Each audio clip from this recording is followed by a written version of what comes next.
and then introduce the speaker. And after that, Cristiano will speak for about 20-25 minutes, will present his work. It will be followed by my own comments, brief.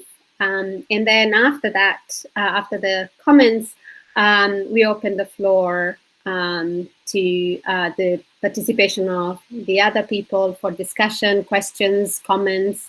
And you can use your the chat to do so. So you see that there is a chat on one side of your screen, and you can write questions. If you don't want to unmute your phone to ask the question, you can also write that you want the question to be read, and I'm happy to read it for you. Otherwise, I will call your name and ask you to ask your question yourself. Okay, I think we can start. Yeah, I would like to thank you all for participating in the last seminar of our series. This is the 4th virtual seminar that the Italian Society for the History of Science has organized this spring-summer. And it is a way to warm up to the big event that is awaiting, at least for many of us, is going to be the pinnacle of the summer, the European Society for the History of Science conference in Bologna. It was supposed to happen live, obviously, in Bologna. Unfortunately, the COVID situation has made it impossible, but the joint effort of the Italian Society for the History of Science, the University of Bologna, and a few sponsors, and of course the European Society for the History of Science, have made it possible to move on and do it in a virtual environment. So it's a massive effort. There are over 120 parallel sessions. And there's going to be a final program is going to be published very soon. So I also wanted to remind people that even if you're not speaking, you can still join as a participant in discussion for a very modest rate. So the registration rate is, I think, 35 euros, and you get 2 years of Centauros and the membership of the European Society for the History of Science. So this is my little bit of advertising. I'd like to now introduce Cristiano TURBIL, who is our speaker today. Cristiano holds a first degree in bioethics from the University of Turin, and then a master's and a PhD. A master's again from the University of Turin in philosophy and history of ideas, but a PhD was obtained from the University of Kent, where he was working on a thesis entitled The Missing Link, Samuel Butler and the Theory of Evolution, Design, Physiology and Psychology of Unconscious in Victorian Britain. Now, this work is being published. Actually has been published. It's already out. It's coming in the next few weeks. It's all done. We're just waiting. Yeah, it has a publication date of 2020. So it's literally forthcoming in the next few weeks. Samuel Butler and the Science of the Mind, Evolution, Hereditary and Unconscious Memory, with Cambridge Legenda. He's also, there is another volume forthcoming, which means it's been very productive recently, on the reception of Samuel Butler in Europe, with Bloomsbury, and an edited volume on historicizing science communication, a European perspective, with London UCL Press. The proposal has been submitted, is under review, so we hope that this is going to be accepted and come out soon, because we also have Ilaria Ampollini as part of this kind of team of editors for this volume. He's also written extensively both on Victorian Britain and on Samuel Butler, but also, as we will see today, on the Italian context, and in particular on on Mantegazza, of which we will hear more today. There is an article forthcoming in Social History of Medicine about the Italian context, and then also the thing that I would like to recommend to all of you is an article that came out in Public Understanding of Science on Science in the Kitchen and Beyond, Cooking with Pellegrino Artusi in Post-Unified Italy. And this is because the COVID lockdown has really made me into a better cook. So I should go back to Artusi and learn my Italian roots and my Italian cuisine a little bit better. So I'll leave it to Cristiano to introduce his paper. Thank you. Fantastic. Can you all hear me? Okay, great. I'm going to launch the presentation now, and then I will start. Okay. Perfect. Can you see it? Okay, fantastic. First of all, let me just start by saying thank you so much, Monica, for the introduction, and thank you so much to the Italian Society for the History of Science to invite me today to present this paper.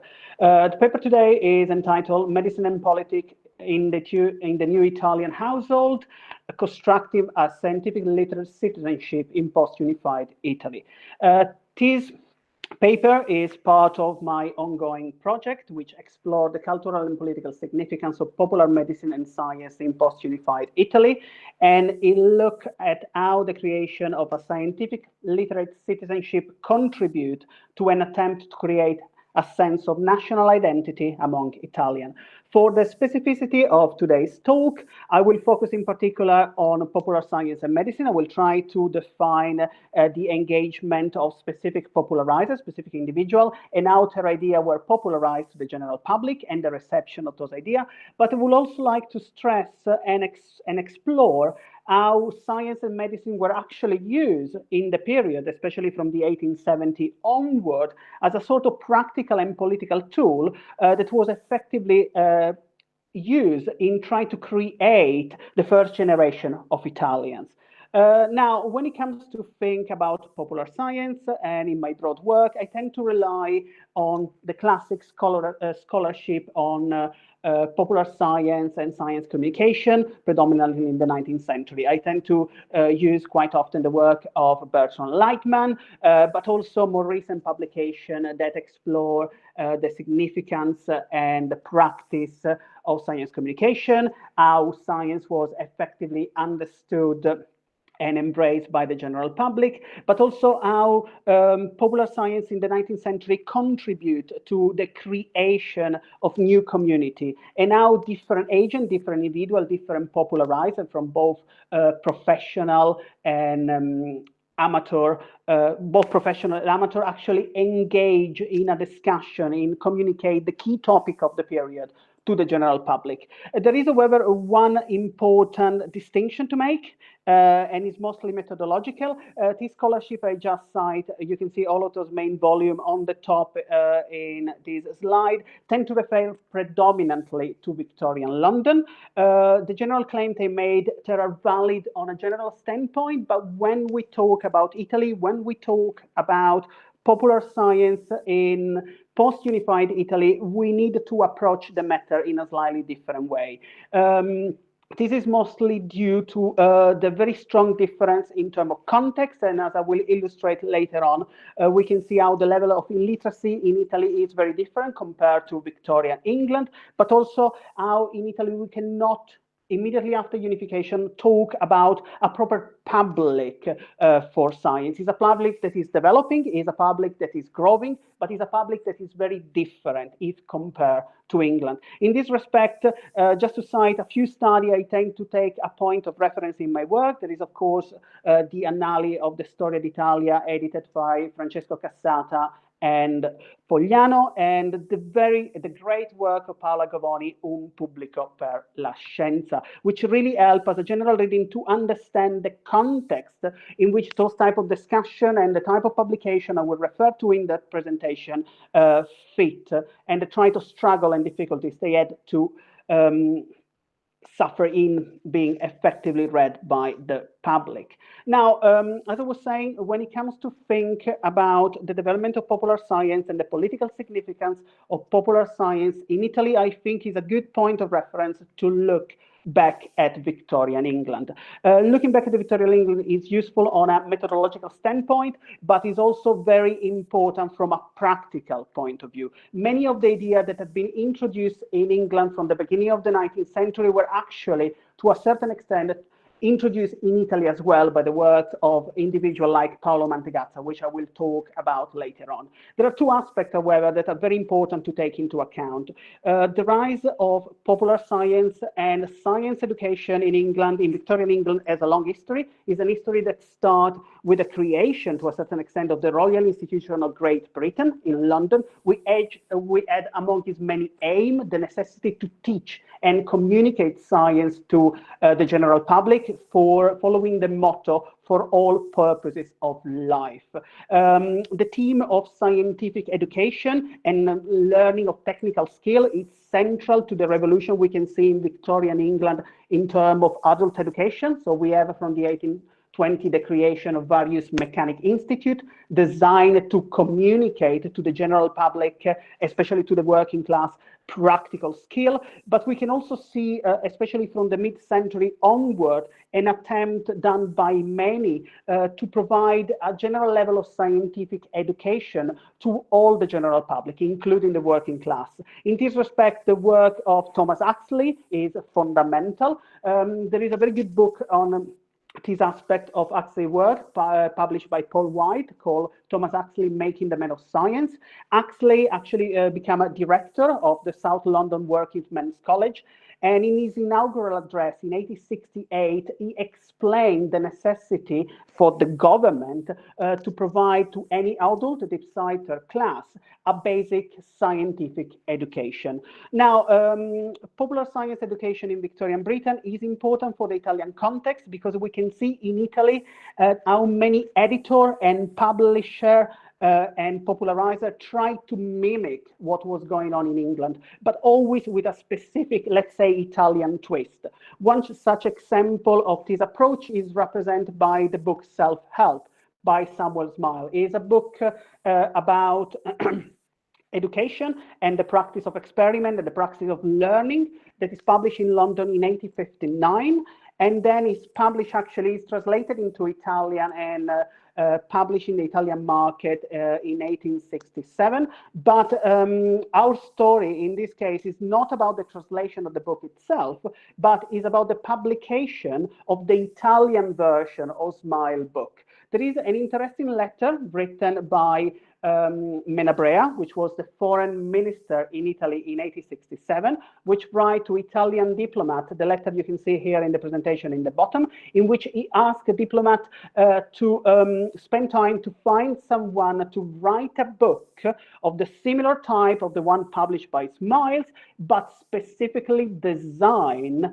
for Italian, using example, case studies, and practical advice that can work for Italian. Now, this example, it's very useful to understand that when we look at popular science, we look at those type of book designed to provide a citizen with guidance about learning, about education. It's not just a matter of thinking about popular science or general knowledge as a tool for increasing the level of education of Italian, but there is always a political aspect. There is always the need to frame those type of publication around the concept of unified Italy, around the idea of Italian national identity, using aspects that bring Italian together, they make them work together as Italia, as a member of a unified country. This book, the Italian version of Self-Help, will be then later published in 1869 by Michele Lessona, an important popularizer, doctor, and zoologist, with the title Volere and Potere. Now, in order to fully understand the difference and the need of such an approach, especially in comparison with Victorian England, we need to look at the context. The first aspect to take into account is that when we think about the context, there is a huge difference in the level of illiteracy and education between the two countries. If in England, at the very beginning of the 20th century, in 1903, we can see in a city like London that only 3% of the population is unable to read and write. In Italy, and as you can see from this map, it actually comes from the Lombroso archive and is a census on the level of education among Italians in 1881. We can see a huge disparity in the level of education between metropolitan and rural area, but also between different parts of the country.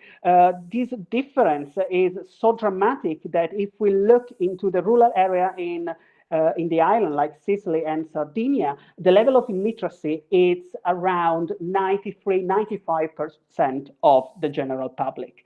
The second aspect that is fundamental to take into account and will lead to the topic of this paper, so health and general living condition, is the fact that compared to England, the general living condition in Italy, especially among the working class, are, let's say, it's easy to say, disastrous. In order to have a general idea of the living condition, we can refer to an important commission run on the state of agriculture in the country, run by the Senator Stefano Giacchini. That ran for 7 years from 1877 and then published in a 15 volume in 1884. Among the various aspects of the analysis of Giacchini about the state of agriculture and agricultural production in the country, Giacchini also spent time to describe the living condition of working class in Italy, especially in rural area. Giacchini writes, it is very strong word to describe Italian. He explained that the general sanitary conditions are not satisfying. The air smells, the diet is not adequate, and both the house of the Italia and the clothes are dirty and generally unhealthy.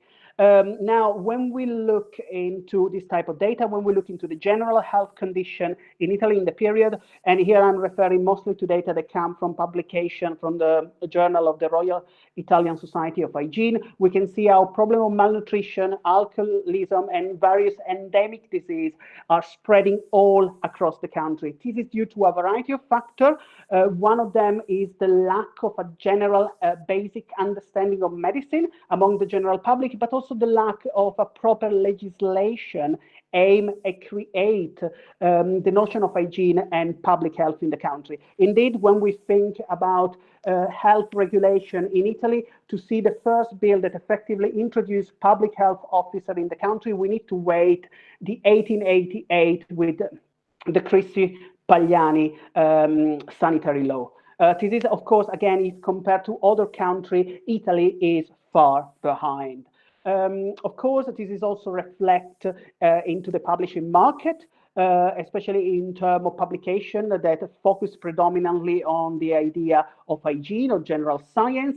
We can see that there is an increase in the number of publication, but this increase is something that is very much strongly in development and tend to have a peak after the unification. But if compared to Victorian London, again, Italy is far behind. On this respect, the work of Paola Govoni, it's very good in providing this context and very clear case studies to show how the creation of a public for science in Italy was a long process, did really benefit from the unification, but if compared to other countries like England, as I was saying, was very much far behind. There are two aspects to take into account, and this will lead me to the main part of my presentation. The focus on Paolo Mantegazza is the fact that when we think about health and popular science in Italy, we see several attempts to create a sort of popular culture for science and medicine, but often those attempts really stress the fact that Italy was very much behind. It was not embracing kind of the practical twist, the practical turn that public science and popular science and popular medicine was embracing in other countries. One such example of this idea is provided by Giacinto Pacchiotti. Giacinto Pacchiotti is is doctor and professor of medicine at the University of Turin. Is also one of the founding fathers of the Italian Society, Royal Society for Hygiene. And in 1875, Pacchiotti wrote this pragmatic discourse entitled A Program on the Future of Medicine in Italy, where he made two very important points. First of all, he explained how Italian university and Italian hospital are not competitive. They are not collaborating among themselves. They are underfunded. They're not really embracing the innovation in the teaching of medicine. But also, and very relevant to the talk I'm delivering today, he made a point about the importance for doctor to start thinking about going out of the laboratory, to start embracing a mission of providing and communicating medicine and science to the general public. There is this quote that I really love of his writing. Pacchiotti writes, "This is the time. Doctors should recognize and embrace the public interest for health. They should organize debate about private and public hygiene, aim at the general public. They should become the apostle of social welfare, the educator of new generation. We should open school of hygiene in every city to educate members of all class in order to make Italian citizens among the healthier." What we can get from this short quote is not just an attempt to explain and to push for the creation of a popular culture of medicine, but rather is a pragmatic political discourse, is a political discourse aimed at explaining the need for doctor, but also for politician to take a standpoint and really embrace the importance of creating a dialogue, creating a line of communication between the university, between hospital and the general public. Among the many figures that actually work toward this goal in Italy, one of the main figures that actually spent most of his career making an attempt to explain and communicate medicine to Italian is Paolo Mantegazza. Paolo Mantegazza is a well-known figure in Italy. Is a doctor, is a popularizer, he was a politician, anthropology. Mantegazza was many things, but predominantly he was a controversial figure. Controversial figure for his idea, controversial figure for his way of communicating and talking and teaching science to Italian. But among the many was one figure that, in my opinion, really contribute to create a practical culture of medicine in the country. Mantegazza is also important because it's very much of a point of contact between how science is communicated to the general public abroad, and in all his work, he tried to make an attempt to embrace ideas that come from other countries and implement them into the newly Italian nation state. At the very beginning of this paper, I refer to the Royal Institution of Great Britain. Actually, there is an interesting anecdote between Mantegazza and the Royal Institution of Great Britain. In 1854, Mantegazza left Italy immediately after graduating in medicine and decided to do a grand tour around Europe before going to South America for a period of work and research. In 1855, Mantegazza is in London, and he writes in his diary that he had the chance and the privilege to attend one lecture of practical science at the Royal Society. Now, Mantegazza did not attend a lecture at the Royal Society because Royal Society was not delivering a lecture of that kind in the period. He actually attended a lecture at the Royal Institution. And he was so impressed by that lecture and by the fact that science was not just simply explained, but was practically put on display, that when he returned to England, he tried to do exactly the same thing.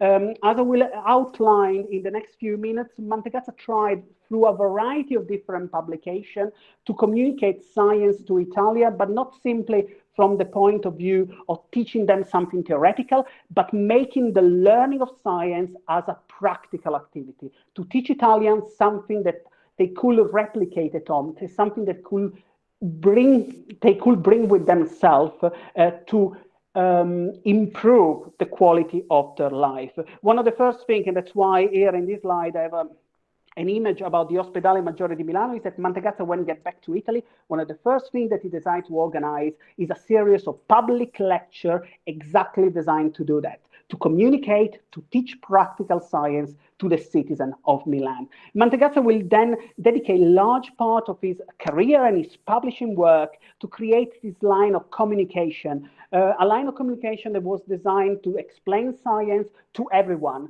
from the educated to the working class.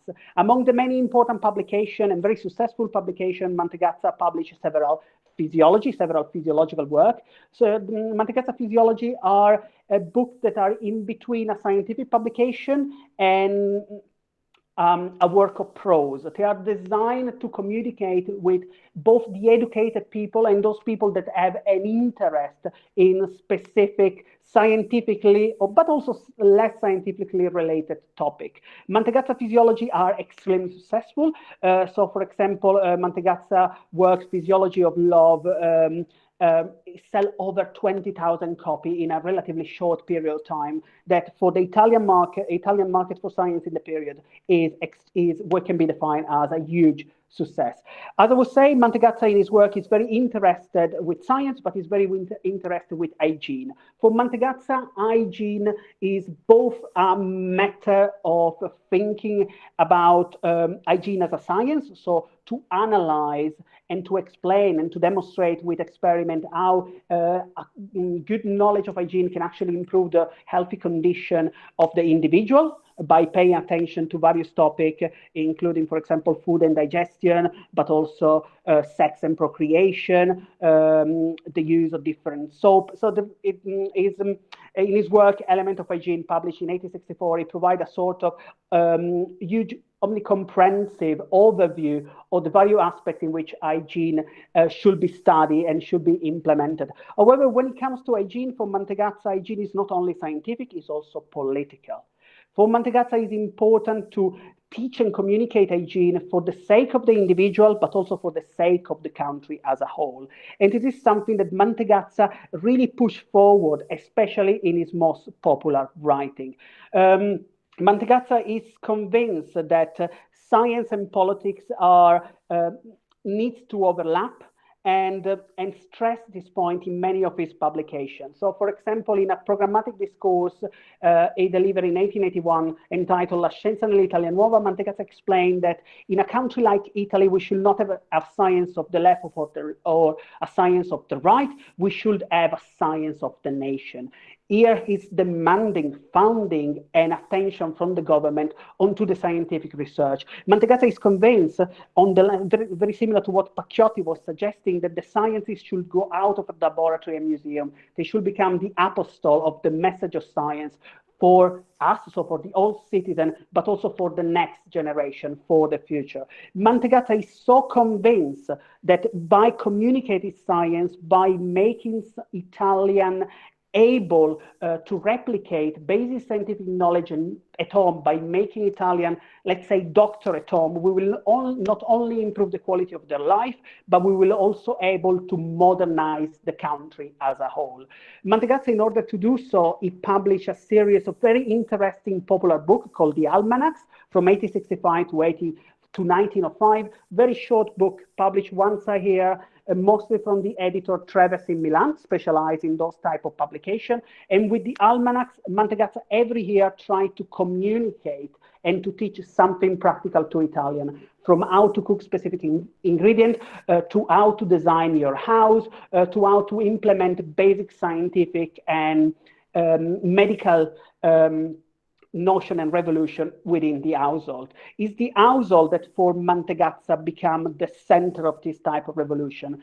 In different almanacs, Mantegazza really tried to embrace and explain to Italian how implementing and experimenting and knowing basic science can make their life better, can improve their living condition, they improve their economy, they can make their life happier. Mantegazza is convinced that using science within the household, making Italian doctor at home is a necessary condition in order to modernize the country. Because only a population that has a basic level of scientific understanding can be a healthier population, can be a population more prone to engage in economic, scientific, and political revolution. In the almanac, we have several examples. So, for example, here, this is an almanac published in 1872 called Hygiene d'Epicuro, which is designed around the attempt of Mantegazza to explain the use of various alimenti neurotic food. So food like alcohol, coffee, that can stimulate, in his opinion, the brain and make Italian work better or improve, enhance their capability. Now, Mantegazza in the almanac does not only provide scientific information on the use and the risk of abuse of different neurotic food, but he always tries to provide a moral and political message. For Mantegazza, it is important to be able to learn and understand science, and to use science to improve the life, but he also recognized the risk, for example, here with the alcohol, of recognize the problem of the huge consumption of alcohol in Italy in the period. So he tried to teach citizens via a number of analogy the importance for them to really pace themselves and not abuse those type of substances. In another almanac, very much focused on the hygiene of the household, Mantegazza is trying to embrace exactly the same thing, but this time from a more theoretical standpoint. Mantegazza used the house as analogy to explain why Italians not only should learn science, but should respect themselves and their household, and use this analogy of the house for both matter of relative to the personal life of the individual, but also the life and the quality of life of the population as a whole. Mantegazza, and here there are two key quotations, explain that only an individual that is able to respect his own house, that is able to live an healthy life, a peaceful life, that is willing to learn, that is willing to embrace the scientific teaching for the economy of the house, can effectively live an happy life. In contrast, the individual that doesn't look after his own house, doesn't embrace the teaching of science, they doesn't think about the importance of looking after his property, is an individual that's nothing more than a beast. Is not modern, is not willing to improve his own condition, is not really embracing a key notion for Mantegazza, which is the idea of self-responsibility. Now, and I'm getting to a conclusion because I notice I'm already around 25 minutes. What is important here for Mantegazza is that when it comes to think about politics in the household is often used as an analogy to think about the country as a whole. When Mantegazza talks about self-responsibility, he does not only talk about the responsibility of the individual or that the individual has for his family and for his children, but it's also the importance and the responsibility of the household and everyone has for the community as a whole. Only in this way, by embracing the teaching of science, Italy, for Mantegazza, can become a modernized, healthy country and also a competitive country on the international scene. This point, and I will finish in 2 minutes, is replicated by a book called Testa, a book for boys, is a novel that Mantegazza wrote in 1887. The novel is actually written as is actually written as the next part of a famous novel published in Italy by Edmundo de Amici in 1886 called Cuore. Cuore is a novel that followed the life of a schoolboy called Enrico Bottini, and it's all about the experience that the schoolboy has throughout one year at school. It's all about the spirit of sacrifice, suffering, and all of the kind of affliction that Enrico has throughout his experience with his classmate. Mantegazza, exactly after 1 year, he published this book entitled Testa, which is the consequence, which is the next, explore the next phase of the life of Enrico. And the book is nothing else than a pedagogical attempt to explain to Italians the importance of embracing scientific learning.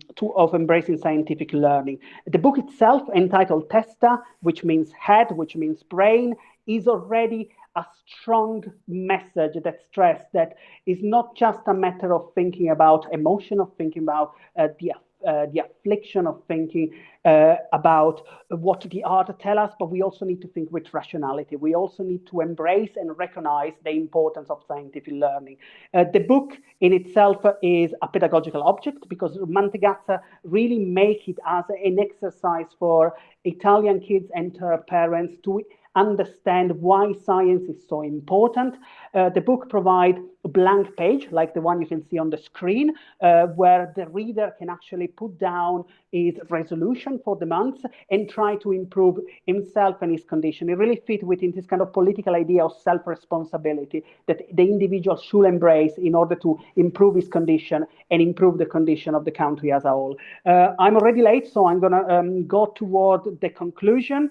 But I'm more than happy to talk more about Testa in the discussion if anyone has any question. I would like to conclude this talk by referring to another novel written by Mantegazza called The Year 3000. The Year 3000 is a less well-known novel of this author, which is about the journey into the future. It's a journey into the future in which Mantegazza described the perfect society in the future. It's a society where there is no crime, where there is no, where everyone is healthy, when there is a political situation in which politicians are embracing the teaching of science. There is no war. There is a new type of moral, which is sane and sincere. I just would like to conclude by citing one of the sentences I really love for this novel that, in my opinion, really summarize what Mantegazza think about the importance of scientific communication and how scientific communication should be not only an aspect to pass a scientific notion from the professional to the general public, but it should be actually a tool, a strong, important political tool that can have a practical and useful effect in shaping and changing Italian society. Mantegazza writes, I believe that the speed of communication obtained with steam and telegraph has contributed more than all of the book, all of the newspaper, all of the parliament law, and even all religion to destroy the old criminal order of war among people and to create a new moral, sane, and sincere. Thank you so much. Thank you very much. Thank you, Cristiano.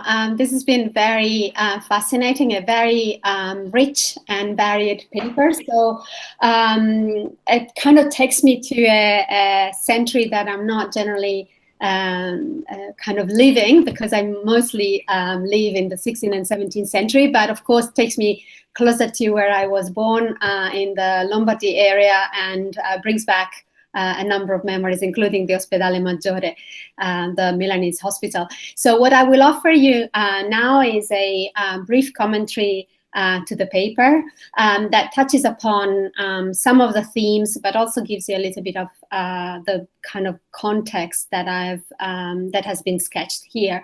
So the period 1850 to 1950 is certainly one of the most remarkable phases of Italian history for a historian of science, and it's even more surprising in a way that has not been studied so extensively, because it's a very interesting time.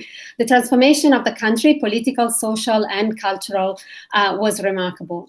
The Italian unification of 1861, I'm telling you, I live in the 16th century. I always read the dates backwards. Of 1861, officially opened the last phase of a much longer process that had focused on political and economic unity well before the unification, of course, so political and economic unity more than cultural unity. Within this process, health, as Cristiano's paper has highlighted very well, assumed new urgency at the political level and at the intellectual level. The local health boards and proto-medicati of an earlier period, and I'm thinking here of the 16th and 17th century, where these boards were extensively institutionalized and very active at the local level, needed to be made uniform. The medical system needed updating, and some form of systematization needed to be introduced to kind of unify the country also at the health system level. And here I'd like to read Article 32 of our Constitution, because it kind of sums up where all of this is starting from. And it goes, the Italian Republic considers health a fundamental right of the individual and in the interests of the collectivity, and guarantees free health care to those who have no means. Nobody can be forced to undergo a specific treatment unless there is a law that determines it. And here, the whole anti-vaxxer problem at the moment, because vaccination in Italy now in the school system is compulsory. The law, in any case, cannot overcome the rights imposed by the respect for the single individual. So in short, the country saw as their duty to offer free health to everybody, but especially to people who didn't have the means to pay for it. Now, the institution of a Ministry of Health, however, took a long time to be achieved. We have to wait until 1958, so it's nearly a century after, to have it formally recognized.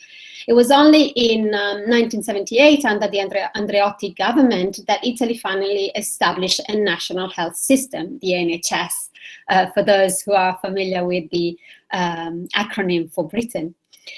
This was not, however, the first national system. As many of people of my age still remember, and I'm not that old, but I'm old enough, also from the language used by our parents to refer to the Italian medical system, a national health system already existed, the Istituto Nazionale per l'Assicurazione contro le Malattie, established during the Mussolini regime for workers. The full name is Ente Mutualità Fascista Istituto per l'Assistenza di Malattia ai Lavoratori, and I'd like to kind of stress that aspect. So it was referring to people, to the working classes in particular.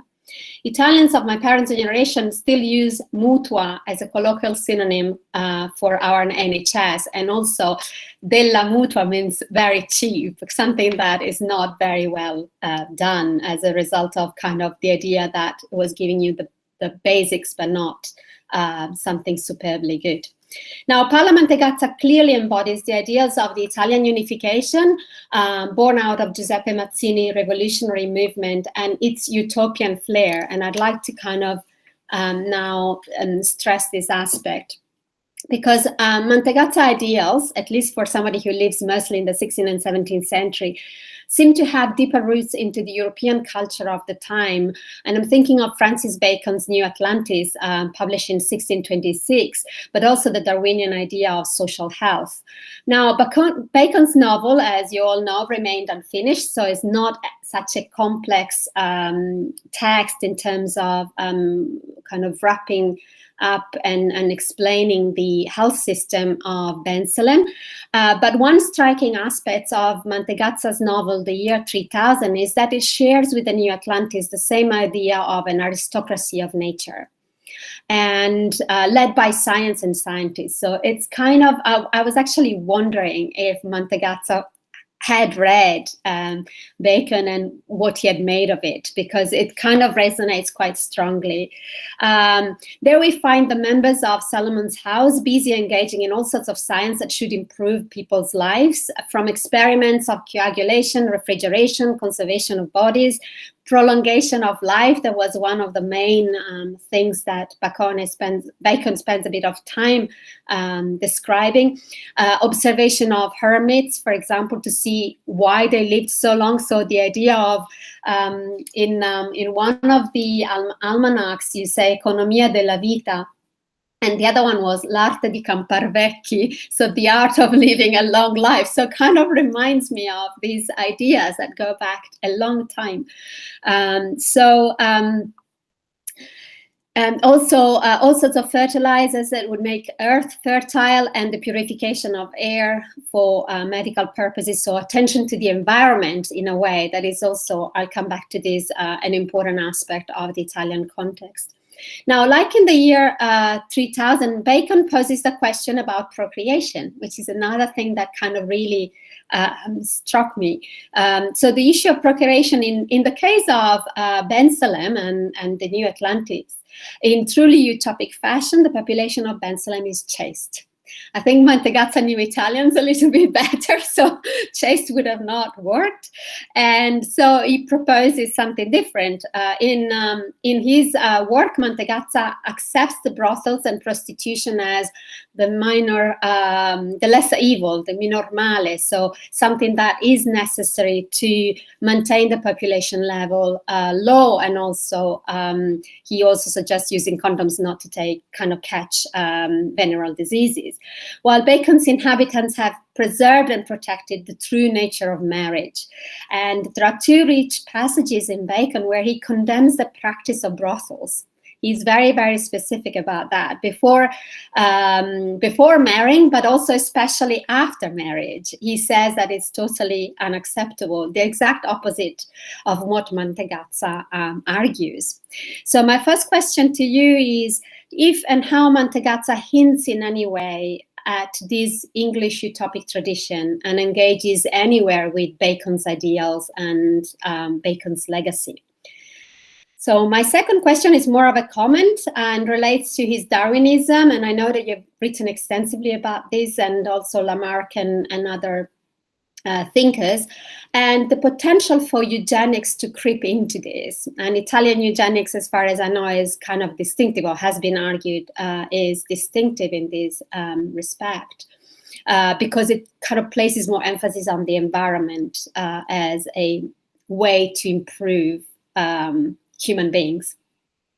I was struck by your reference in the paper that you sent me to De Renzi, and De Renzi's view, I don't think you've addressed this today, but De Renzi's view of a backward South, where the health system was so inferior to the more developed North. And I wonder how much of that is actually a rhetorical device or some sort of bias that De Renzi himself possesses. And I'm just thinking about this because in the so-called developed North, soon after the Second World War, my grandfather was treated for a stroke, and we actually don't really know in the family what he really had, with leeches at home. So he wasn't admitted to hospital. He's, he was coming from a small rural village outside of Parma, but that doesn't strike me as very developed, considering we're talking about Second World War around the 1940s, 1950s. So I kind of think that it would be maybe more useful to think about the divide as urban versus country people, rich and poor. And I was struck by your map about the literacy issues, and I was wondering if there was more data about that to complement Lombroso's data as well, to see if it was really accurate and how accurate it was. I was struck that Italy had only, like Sicily had only 95% of, had 95% of people who were not literate. It sounds strikingly high. So the other thing that it's interesting, and I mentioned this to you just before the talk started, is that Bacon chose as a way to bring people together and to think about the communal good, the good of the country also, to choose Christian religion as a means to achieve these social goals and overcome the interests of individuals and promote the collective good. So what was Mantegazza putting in its place? Nationalism could be one aspect. How far developed was this? And the other thing is, as I said, the link between Mantegazza's work and eugenics, this idea of educating the masses, but also who was really educating the masses. With these literacy levels, I assume that Mantegazza's work would have been read by a very small elite of intellectuals, or I would think the emerging industrial bourgeoisie. So maybe, considering the context of Milan, I'm thinking, was he trying to invest this bourgeoisie with the duty and care of educating the people? And if that's the case, I'm thinking, for example, of Falk, steel industry around Milan, and how Giorgio Falk built not only the housing system, but also the schools for the kids of the blue workers that were working in the steel industry to try to educate them. So was Mantegazza thinking of these people as a means to educate the truly lower classes? And finally, I'm thinking about Francesco Casata's work and Molti Sani e Forti, that then kind of transformed itself into a larger book, into an English version of it, Building the New Man, was saying that there was overwhelming consensus of opinion within Italian medicine, science, and the state about the positive role of the environment, welfare, and society that could play a role in engineering racial improvements over time. So what is Mantegazza's role in this? How did he practically want to engineer racial improvement? Was there any racial element to it? So this is a lot, I know, so you don't have to answer all the questions, but you can pick and choose the ones that you think are most interesting, and we can start from there, and then we open the floor to discussion. Thank you very much for your paper. Thank you so much, Monica, for the comments and for the question. I will try to answer all of them. I took some notes, so if I miss something, please forgive me. I will start with the first point you were making about De Renzi. So De Renzi is a medical doctor that is working in Naples, and in 1854, if I'm not mistaken, wrote a paper on the state of medicine in the south of Italy, where he basically denounced the fact that in the south of around Naples, if compared to the north of the country, the state of medicine and the practice of teaching of medicine is very different. There are not enough students that attend university, when a university can have a class up to 100 students. So there is a general lack of interest and general lack of practicality, actually, in the teaching of medicine. So medicine is still teaching a theoretical way. It does not embrace practical training. What is surprising that more or less in the same period, Mantegazza is a medical student in the north, and write in his diary that is really, and I make it on a kind of almost funny notes, that is really annoyed with Italian university, because Italian university compared to German university, so there is this attempt to again go at the north, they are not embracing enough practical training. So when a student of medicine of his age, of his time in German university, spend enough time to practice what they learn, in Italian university, in his opinion, they were not doing enough. So there is, of course, a difference between the north and the south. Is a difference is also stressed by Pacchiotti, and is due to the fact that he described Italian university and Italian medical school not following a kind of a homogeneous curricula. And this is due to the lack of communication and the lack of interaction, but predominantly is the lack of political intervention aimed at addressing those type of gaps.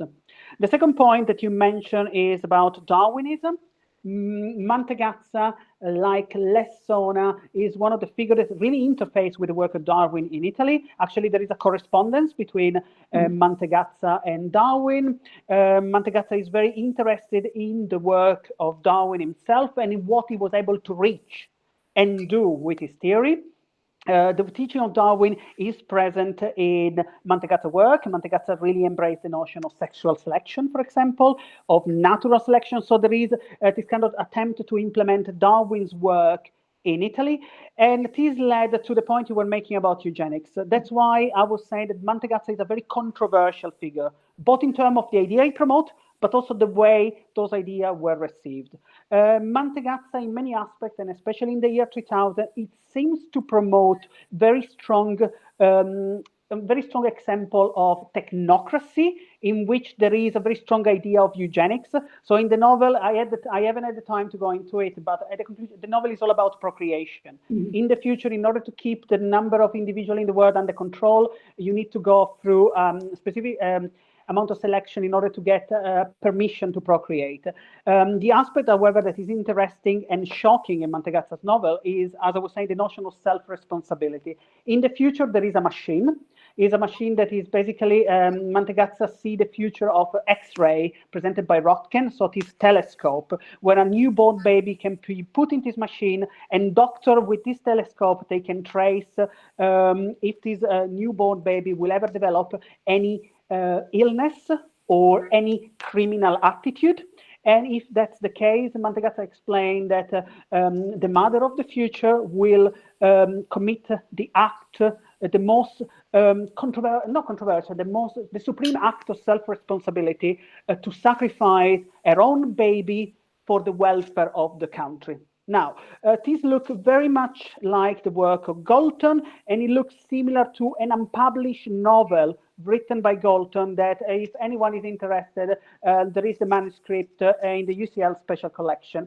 However, when we look into Mantegazza's work on sexuality, Mantegazza is very critical on Galton, because it criticized Galton methodology, it criticized his use of statistics, and defined Galton as a charlatan. So there is definitely an overlap between idea, and there is an overlap perhaps into, to a certain extent, eugenics idea, but there is a distance between Mantegazza and Galton. I think Mantegazza is much more Darwinian than following the teaching of Galton. Actually, in the year 2000, as in many other of his work, when he talked about selection for the next generation, he talked about sexual election. So is the state that take responsibility to individual and to their knowledge, and it's is an omnicomprehensive system that is based on a very precise statistical data of the number of people, the resource available.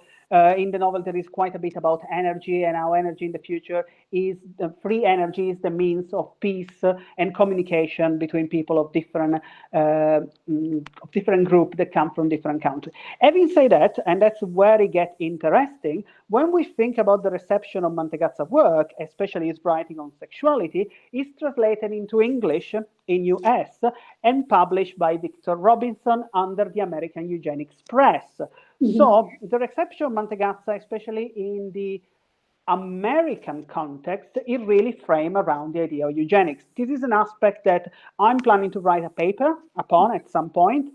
I have done some preliminary research, but what I think is important is that Mantegazza, it's controversial, is definitely offering those ideas, but we need to stress the fundamental difference between his work and the one of Anglo-American eugenicists in the period. But nonetheless, there is a link that we need to recognize. Finally, you were making the point about Bacon. Yes, Mantegazza is attempting to write another utopia. He's attempting to write a description of the future that, in my opinion, is at the same time an example of sci-fi. So it's a utopian writing, but is about the future, but is also about the present. Because the aim of Mantegazza with this book, like with Testa, is pedagogical. So he's telling Italian the notion of self-responsibility, the importance of sexual education, the importance of controlled procreation, and use the society of the future as a possibility to reach something, in his opinion, better for the society as a whole. Now, Mantegazza really embraced the notion of aristocracy of nature, really embraced the need, and explained the need of rejecting all of the traditional political approach. So, and this is partially a response of the novel Looking Forward of Edward Bellamy, which described the future as a sort of socialist utopia. For Mantegazza, he writes this very interesting sentence that say that after 4 generations of those type of government, now I don't recall exactly the version in English, a community of biologists and sociologists reject all of those old political systems in favor of a new political system based on the idea of aristocracy of nature. That's here that we can really see Mantegazza understanding and way of embracing positivism, which put science, scientific knowledge, and the practice of science at the forefront of any political decision. Mantegazza is very controversial in saying that. Is partially innovative, but is one of the many in Italy. Is not alone. And I hope I answer more or less all of the questions. Absolutely. It's fascinating. I mean, of course, I really want to read more, but I will probably dig into your publications. Now, I'd like to open the floor to those who are present. And so if you want to ask questions, you can put your name and a cue like Ilaria has just done in the chat, and I'll call your name and you can unmute your microphone and ask your question. If you want me to read it, please write your question in full and I'll read it for you. So Ilaria Ampollini, if you want to unmute and ask Cristiano your question. Yes. Hi, can you hear me? Okay. So thank you, Cristiano. I was wondering what is the idea of popularization for Mantegazza in terms of language, easiness of concept, and also, for instance, use of images, illustration. So what are the instruments and also the ways he chooses to convey the medical concept and information to his public? Thank you. Thank you, Ilaria. Such a fascinating question. Now, when we think about communication for Mantegazza, there is something that we need to say about his written work. So Mantegazza left us with a huge amount of publication. He published he had over 1,500 publications if we count almanacs, article, books, diary. Just only the diary of his life, which you can find in the Public Library of Monza, is a 60 volume. So it was definitely someone that produced a lot. Now, there is a trick in all of this. Mantegazza is not publishing 1,500 distinct and different ideas. Mantegazza, in his own work, he has a set of specific ideas, he has a set of specific publication that he deliver and develop using different language aimed at different audience. So Mantegazza always write scientific article or book addressed to the scientific community, in which we can see, even in terms of communication, the use of specific data, the discussion of existing literature, so the work of, I always like to provide overview of the state of the discipline across Europe, and he always provide and try to justify, it's basically a scientific paper. Then we have a middle level that is represented by the physiologists. The physiologists are partially scientific, partially aesthetic attempt to communicate science to a wider audience, still a wider audience that is middle class, is educated, is interested in the topic. Here, the publication is very much of a mix between the use of example and a more kind of approach of prose, so more discursive description of those experiments, on how we conduct the material use,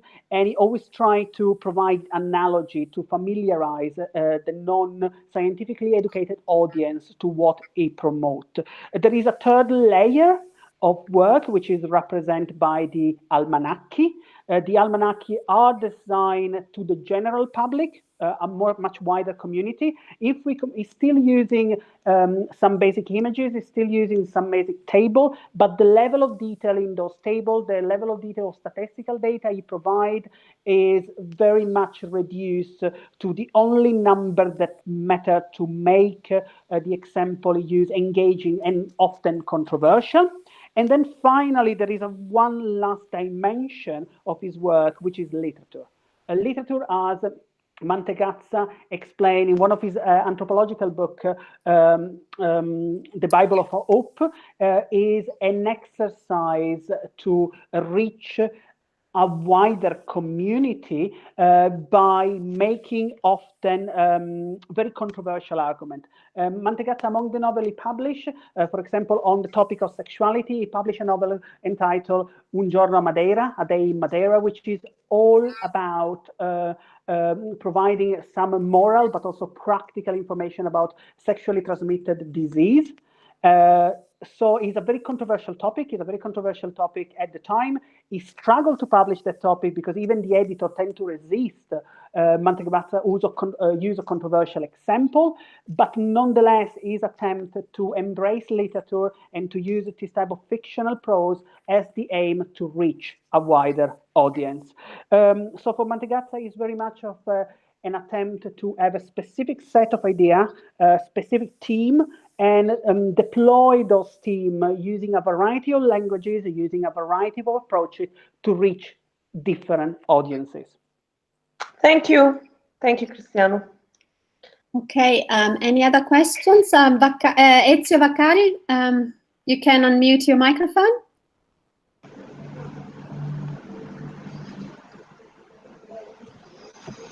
Hello, Cristiano. Thanks for your talk, very interesting. I'm interested in the role of the publishers in all your story, in the context of this popular science or popular medicine. You mentioned Treves in Milan. I think of other examples like also Sonzogno for popular science as well.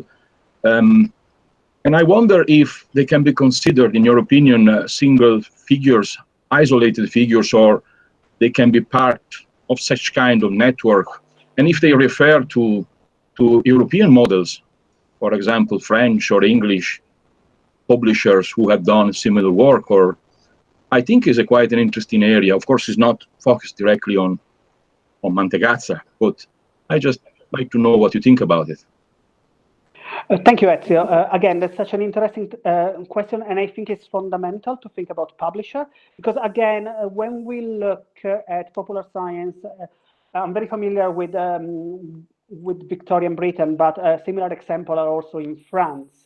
The publisher have a specific role in creating fundamentally and pushing forward those type of publication. So yes, I think that definitely the Italian market, so Treves, but we have a plenty because Mantegazza published with several editor, they always try to mimic, I think, foreign market and how successful those markets were. In the particular case of Treves is very interesting because there is a correspondence between Mantegazza and Treves, and this correspondence really tell us something about the behind the scene of publishing in the period. Mantegazza, I don't know if I mentioned during the talk, is one of the first individual that is able in Italy, it's not the only one, but it's one of the first to make a profit out of popular science. It's not just communicated science, is also effectively make it a sort of publishing work, publishing paid work.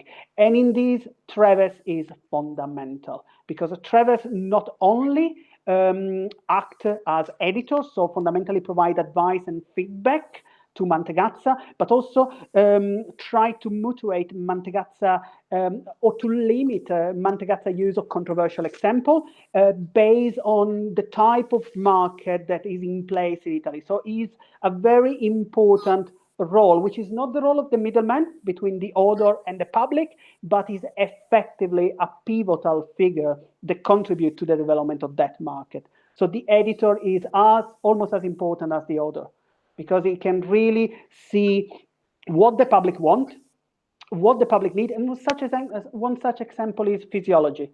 Mantegazza is not the only one writing physiologies in the 1880s in Italy, is a publishing trend, because they recognize that Italians understand the work physiology as an opportunity to have an insight into a topic and to understand the internal mechanism of that topic. So we find a book about physiology of economy, physiology of music, and this is due to the idea of specific editor that really understand the market and act upon that understanding.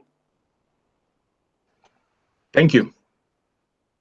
Thank you very much. I actually have a question that follows up, and it's very much linked with what Ezio was asking. I was kind of struck by the almanacs. I'm really glad you put that into the presentation as a group of covers, and one of them has a picture, and there is this family with the father, the child, and the mother, and the father is wearing a tuxedo, so he has a little kind of black suit.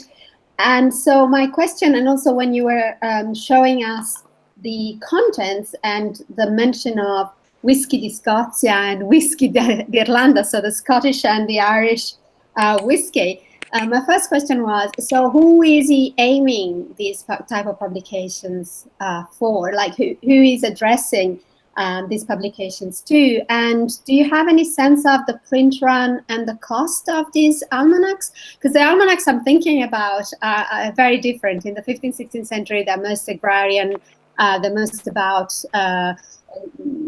what do you need to do and plant at different times of the year.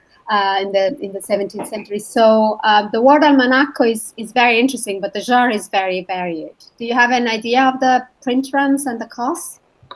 Well, yes. Not on the top of my head at the moment, because I used it actually in a publication a few years ago where I tried to understand if they were successful and what type of public they were reaching. Now, when we think about the almanacs, there are two things we need to take into account. First of all, an almanac was published once a year, normally just before Christmas, at a capillary distribution into town and city market, so it was not reaching automatically the more rural area, so main city. Mantegazza and Treves wanted to include in the almanacs a calendar which you could annotate.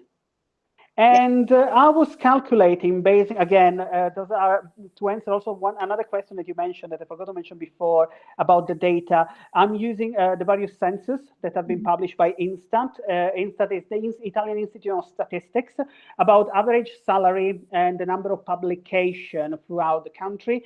And I calculate that a school teacher, so we are not talking about someone that is working in the field, so we're not talking about the working class as we understand working class in Victorian Britain, but someone that is educated can afford an almanac because it's not going to have an impact, or it's not going to have a significant impact of the monthly salary. So it's relatively cheap, largely distributed, public in term, published once a year, and this is the condition that for the Italian market, and it is something we need to take into account, represent a success. Just to give you another measure of comparison. At the very beginning, I was talking about the book Self-Help by Smile. Self-Help is successful in Victorian Britain because it sold over 20,000 copies within 1 year, or in a very short period of time. Now, I don't remember exactly how long. Michele Lessona, Volere Potere, also sell 20,000 copies, but within a much longer period of time.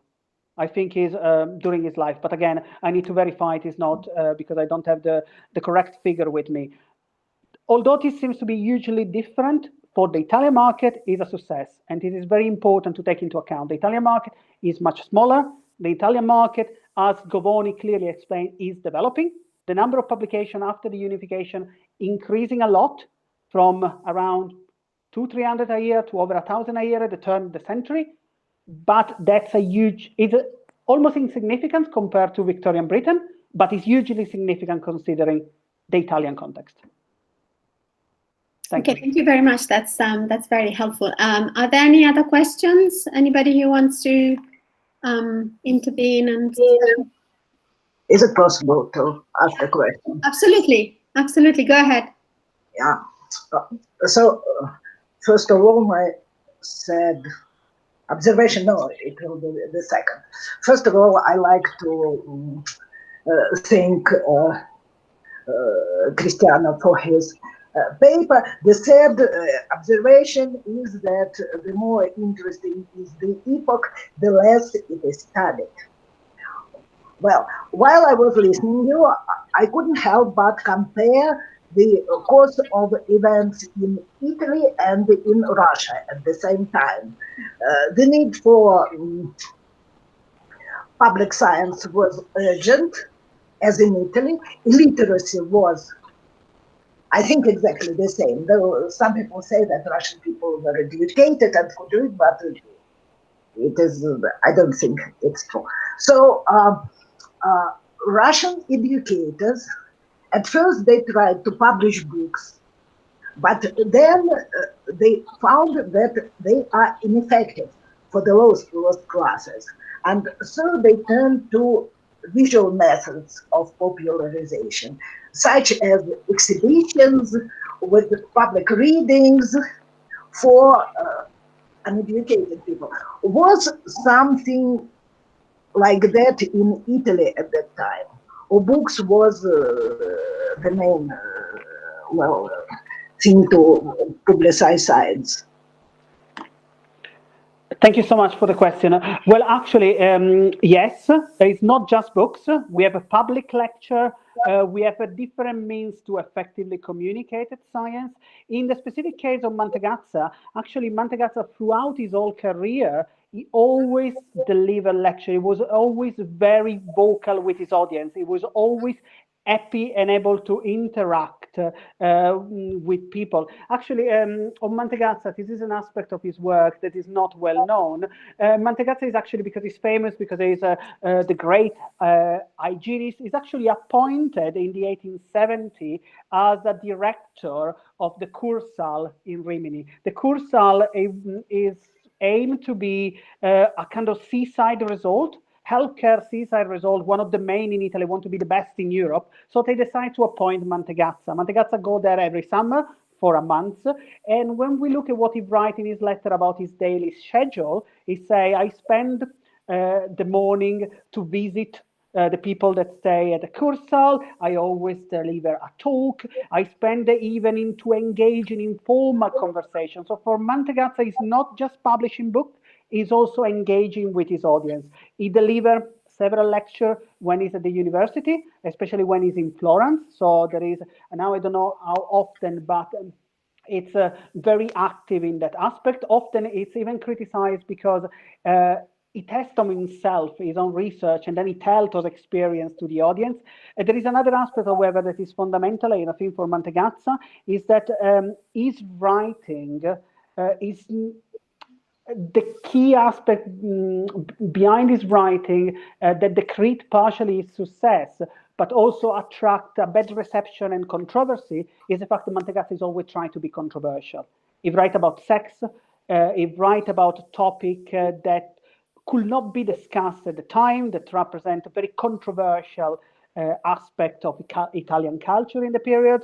So he's a figure that is not just using a book as a tool, but he used a book as an opportunity to open a dialogue. Then he's more than happy to engage even orally via conference or a talk with his audience. Thank you. Yes. Excellent. Are there any last minute questions? We've been going for a good hour and 20 minutes. If there is no other question, I'd like to thank Cristiano for this wonderful and engaging talk. And there is a lot of things that he has shared with us, a lot of knowledge, and knowledge not just of the Italian context, but also the British context that he knows so well. So I'd like to thank you very much for accepting to present your work.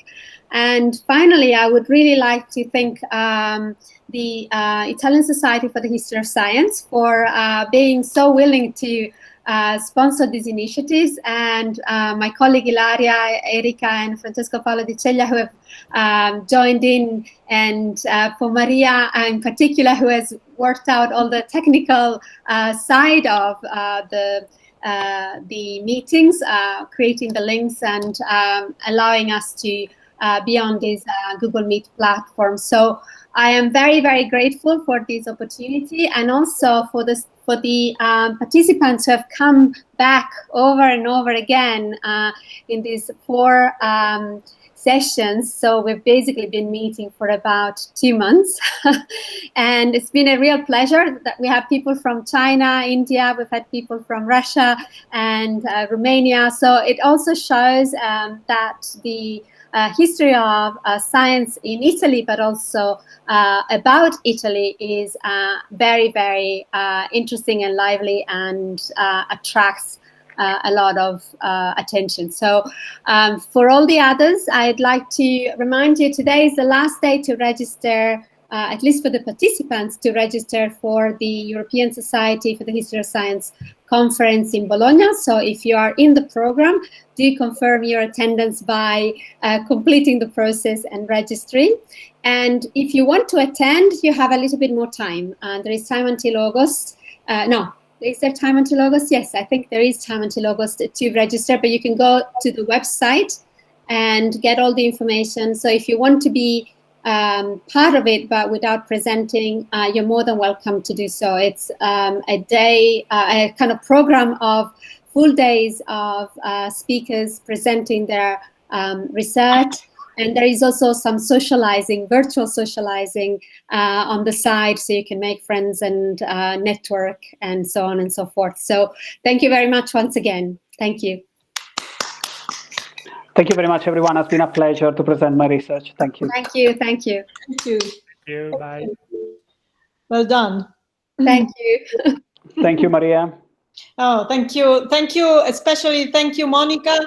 And thank you, Monica. Absolutely. Absolutely. I'm so glad it really worked out well, and you know, we may try again in the future. Who knows? Yes, sure. Surely, surely. Very well done. Thank you very much. Thank you. Bye. Bye. Bye. Bye.